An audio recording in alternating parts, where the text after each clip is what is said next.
Welcome to Rauta's Classic Reviews. This time we go back all the way to 1993, when I was merely 18 years old kid who just moved to a different city with school, and I had my first CD player with me, and obviously I was just trying to find new music with my tapes and all that stuff, and this album actually came along.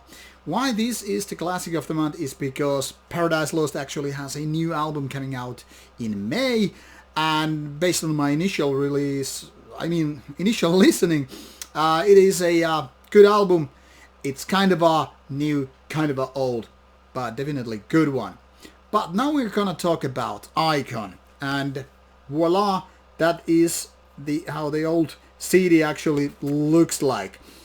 Released by Music for Nations back in the days, this album is, well, 27 years old. That's quite a lot of time, but no excuse not to unbox. I try not to break this jewel case here, so I can actually show you closerly how this actually looks like. As you can see, back in the days, so many albums actually had this just blank white paper, and everything here was in the booklets as well as the back cover. And as you can see, this includes those 13 tracks and only miniature pictures of the band lineup back then. Then we have this legendary CD image with the woman and the statue. I used to actually have a t-shirt of this very same album. Too bad I don't know where it vanished over the years. And this is not your typical booklet, because it's not even exactly a booklet but a poster. Kind of a stuff you don't see very often these days. These guys, young, handsome, very metallic. I remember these kind of photos back in the days. I remember how kind of cool these guys looked. Had a few albums before that, 3 in fact, under the belt, so to speak. And now it's kind of a time to get back of these days of old with Paradise Lost. Like I said, I was merely 18 years old. Little did I know about bands in general back in the days. I'm not saying I know jack shit even today, but maybe I know a little bit more about music these days, metal music in particular, than about music back in the days. And this was an album I basically got to purchase because of sort of a hype.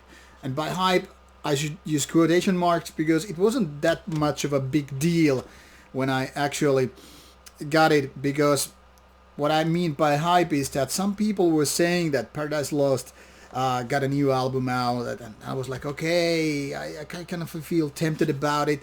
I had no friends in this new small city, or should I say town. And I was just, getting my first few CDs, to have in my kind of a student apartment. And suddenly I just bought this album. I gave it quite a few spins. Obviously, I had only a handful of CDs back then. I mean, I barely had my CD player. So I went with albums, like early Metallica. I had them on tape, but I had to get on CD. I don't know why I was purchasing albums that I already had, but hey, that's what happened. And among the first ones I got was this Icon. And, well, back then, since I had very little money, student money, whenever I bought an album, I had to give it a lot of spins, because you already spent 120 marks or something like that. That is roughly 20 euros, maybe not as much, but 15, 17 euros probably, if you count into, all the currency changes or whatever. You gave a lot of spins. So obviously quite soon I started to find my favorite tracks, which a few of them I kind of still remember after 27 years. But back then I wasn't so much, learning by name, because obviously when you give this first spins, you're just like, okay, this is track number 1, track number 4, and so forth. Later on, you were starting to pay more attention to the lyrics and to the actual, track names.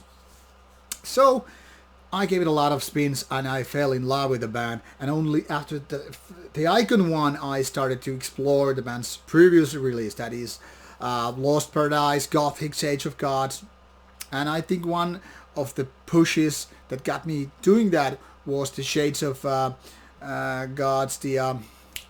Now I have to check it out because I cannot just get it in my head what the track name is. I should remember it, but it's like, how come I can't remember as I die? Thank you, Metal Archives. So, those tracks, those individual tracks, plus the early albums, they kind of got me into more and more into Paradise Lost. But Icon reminds me of the first actual times when I was listening to the band for the first time.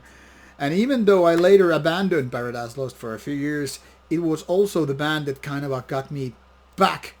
This was early 2000, I would have to guess 6, 7, something like that. So, it has a kind of a special place to me. Now I'm totally forgetting to talk to you about the music. What makes the music so meaningful on this album is that it's kind of a combination of those gothic elements Paradise Lost had been, driving through. I mean, every album prior to this one was quite different. With, Lost Paradise, you had this very raw and harsh and kind of even experimental hybrid of doom, death, whatever metal. And in my opinion, it's still easily the worst album Paradise Lost has ever put out. It has its moments, but still it's worst.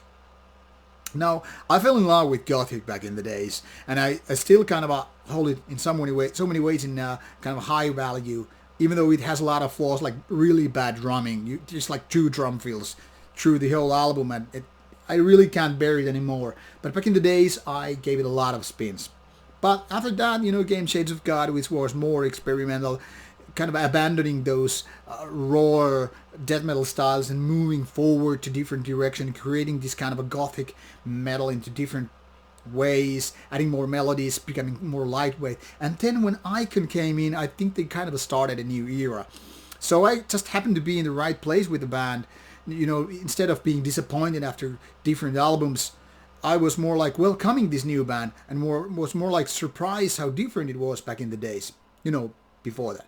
And now you have to remember, even though Paradise Lost started in 1988, as you can see on this list, the pace was quite fast. Lost Paradise in 1990 after a few demos, then Gothic 91, Shades of God 92, Icon 93, so the pace was really, really fast. They were all the times changing, even though they were releasing an album a year.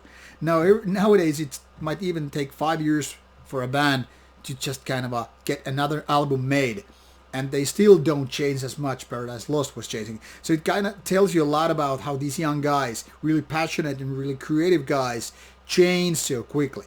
Now, when we then jump 2 years ahead and find Draconian Times, it's not that different really from Icon. I think it's more polished, more kind of a better version, like the smaller brother, which is smarter and better execution, than Icon, but it's more the same style. I'm not gonna go through the discography because I've done it before, so I'm just randomly rambling about this album because I guess I could say Paradise Lost is one of my favorite bands of all time, even though I abandoned it for so many years. Now, what makes Icon so meaningful album for me is that it certainly has very catchy melodies. It has catchy chorus parts, and yet still being kind of a diverse, even though it's this kind of a melodic metal with these gothic elements and whatnot. And it is kind of a funny because, now that I was listening to it a couple of days, before making this video, I could find a smaller nuances which I could say are minor flaws, like the drum sound, both in so many ways, not maybe cymbals, but maybe bass drum and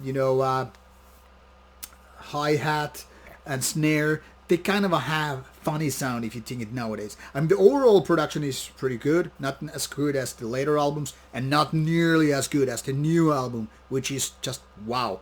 But it's relatively good anyway, considering that it was only like their fourth album and the band was still not so known. It wasn't big band back in the days. They hadn't big label, and it was still progressing and creating new stuff. But the overall sound is pretty good, and I think Nick Holmes is kind of he has the sound in his voice. It's not the best yet, but it's like constantly evolving in so many ways. But what really strikes me is that there are so many powerful songs and no weak track at all. Now if I just click it open here, as you can see, 13 tracks, almost an hour long album. Well, not an hour, but 50 plus.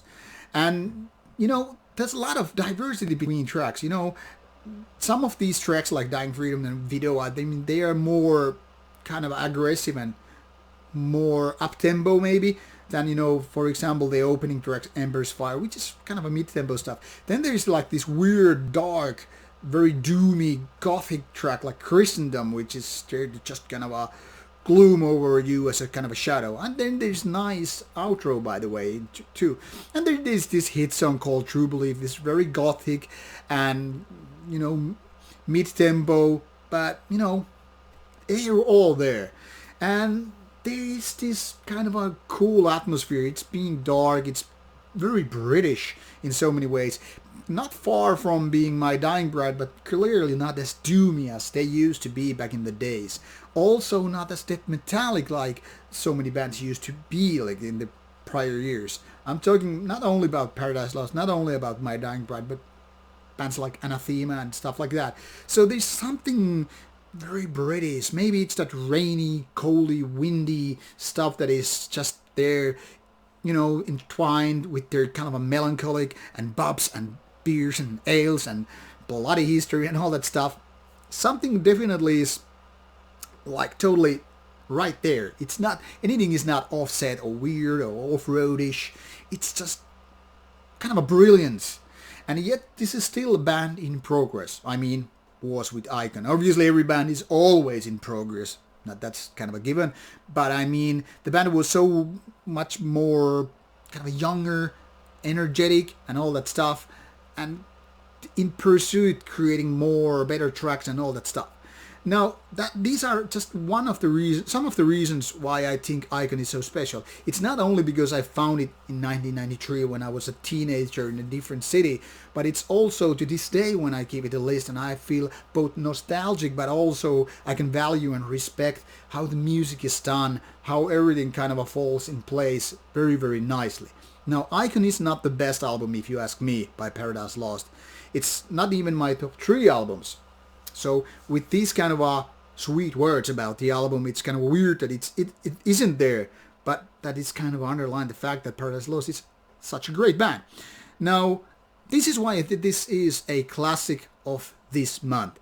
A good album with a lot of good tracks, good production, and that's it. The lyrics got a lot better later on. I have to say that, but I don't even mind that. It's a good album, and it still holds a lot of value for any Paradise Lost fan out there in the world. So with that information, give yourself a reminder, and if you're younger, say maybe a millennial who didn't get to listen to this album back in the days, now it's time to do that. Clickety-click for your favorite streaming service or maybe an album if you have it on CD or LP and give it a spin. Enjoy. Thank you for watching. Bye bye.